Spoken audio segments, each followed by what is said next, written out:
doctor with my name. I'm not a doctor. I'm just Harpreet Singh. And I didn't do my PhD. I'm just a multidisciplinary artist. And presently I'm doing performance art. And from last 3 years, I'm settled in the lower Shivalik ranges of Himalayas. And looking after my art collective there, where all the creative people, they come and do their creative work. So, and I am here to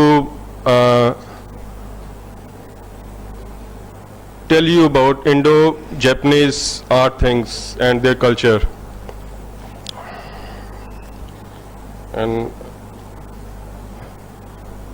And I would like to thank Mr. Chairman and Director, thank you very much, of Biani Group of Colleges to invite me, and it's really an honor to share a stage with such distinguished people. And also a very good friend of mine who is Director of Agriculture in the past. He is among us, and I'm really honored to initiate these things. So I'll begin with just an overview. Last time, Kurukshetra University, they called me to deliver some lecture. So, and it was random, and it was because it was random. So I deliver a lecture in a self-made language, the language which nobody knows, even I didn't know. So I delivered for 15 minutes. Anyways, my topic is, and also again I had forgotten to bring my CD to show you the slides and everything. So I will deliver in just with the paper in my hand in an old-fashioned way. My topic is simple: India, Japan, gateways to art. And 1 minute.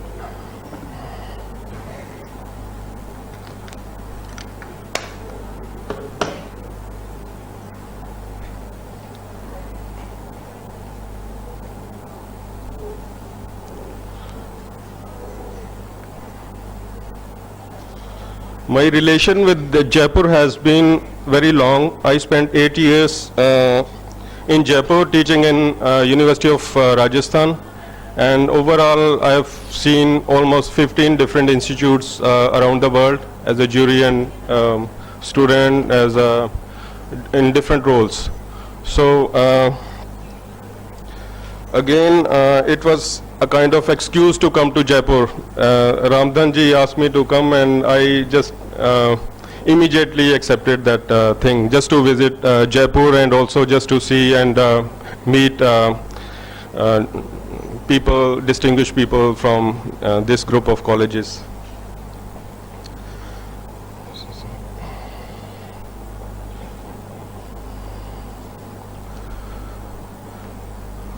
India, Japan, gateways to art.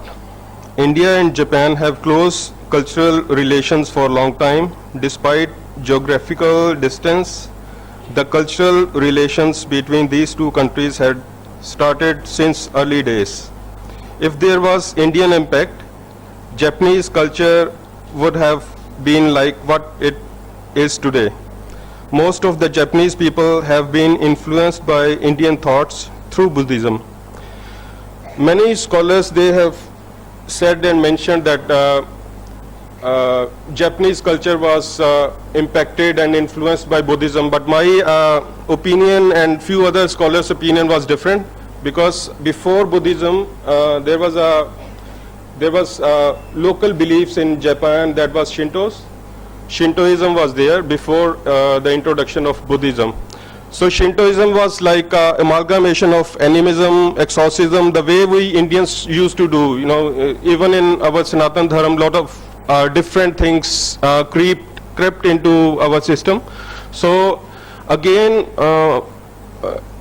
not in Japan, in China, in Africa, in Russia, the worshipping of deities was being practiced, and the case was same in Japan. So the influence was there even before the introduction of Buddhism. So Buddhism has permeated into many aspects of daily life of Japan. This paper talks about various aspects of Indian influence on Buddhist culture in Japan, and also influence of Japanese art in context of contemporary art. Buddhism was introduced in Japan in the 6th century AD. Before the introduction of Buddhism, the people of Japan had practiced Shinto since the ancient time. The word Shinto means the way of gods, and it is involved with the worship of imperial and family ancestors, as well as with the nature worship and society. This is again the same animism kind of thing was being practiced there in Japan. And after having introduced Buddhism, a large number of Buddhist Sanskrit words were introduced into Japanese language. Most of them can be looked for in the former Sanskrit words that retained their original forms. Some of the proper nouns have completely lost their original meaning of Sanskrit, but only retains the sound.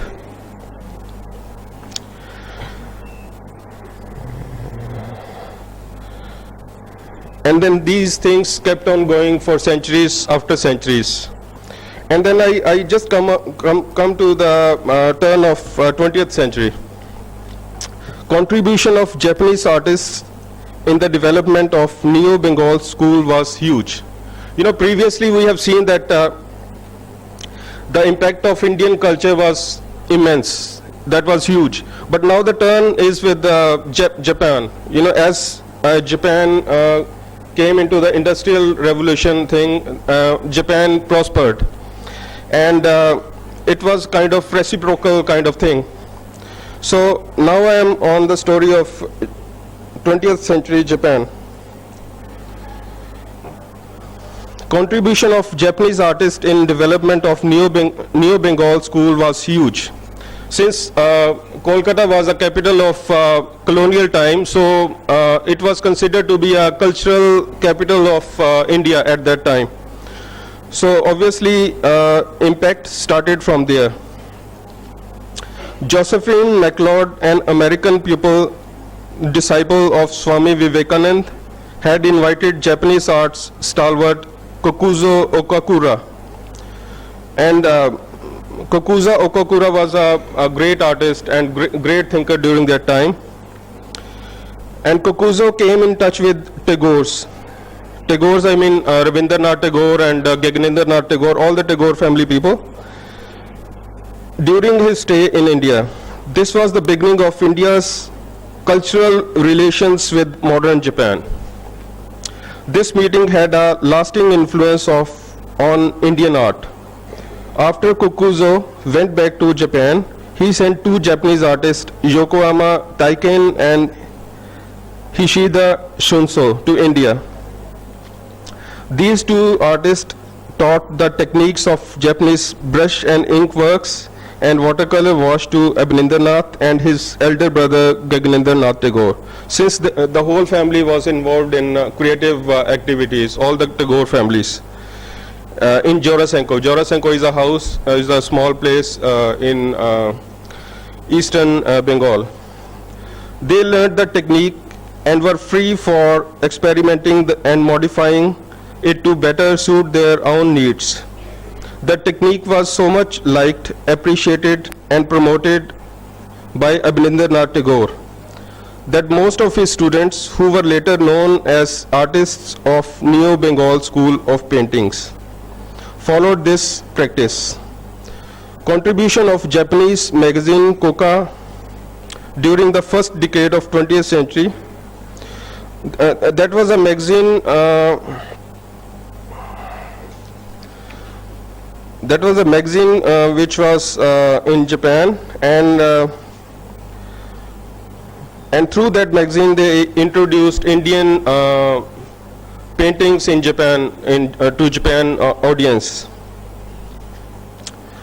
So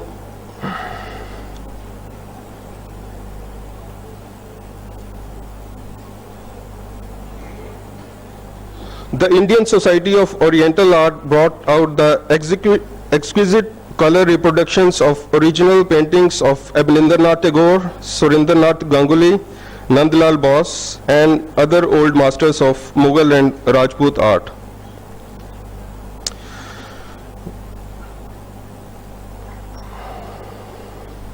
And the same association was helped by the expert technicians of Japanese art periodical Koka, and the Japanese wood block printing method was used as a technique.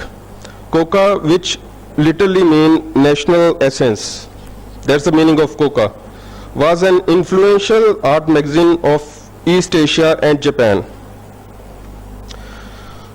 Although cultural exchanges between the two countries continued through the 1950s, yet it is post-1990s and specifically in this century that activities have picked up. Number of prominent Indians, including Indian Prime Minister Jawaharlal Nehru, for its lecture program and supported activities of Japan-based Indian researchers. A cultural agreement between Japan and India signed in 1956 took effect the following year. The opening of Japan Foundation Office in New Delhi was an important milestone signaling new era of exchange activities. The foundation has held several vital path-breaking exhibitions of Japanese art in India and brought the art of Indian artists to Japan. Several symposia and Asian art in Japan have discussed issues of contemporary arts of both countries. Indian artists and scholars have been hosted for visits to Japan, and for several years now the foundation organizes a Japan Cultural Month in autumn in India.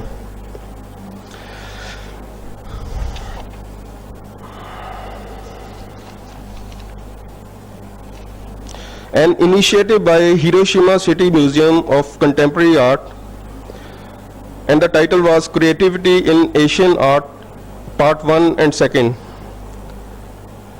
And that was an exhibition which was displayed in 1994 of Indian art in 2009.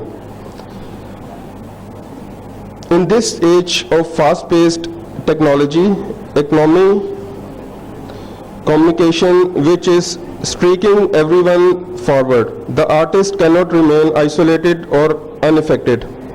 Contemporary art cannot remain indifferent, but this has positive implications. This dizzying pace is influencing and making cross currents between Japan and India, an exciting, dynamic area ever evolving and steadily expanding, wide open in possibilities for progressive action. In the last few decades, the Japan Foundation and Fukuoka Museum have paved the path with sustained efforts, while the Mori Art Museum has opened up stimulating new avenues. Surely this momentum will be seized upon by more agencies to tap the possibilities which are tremendous.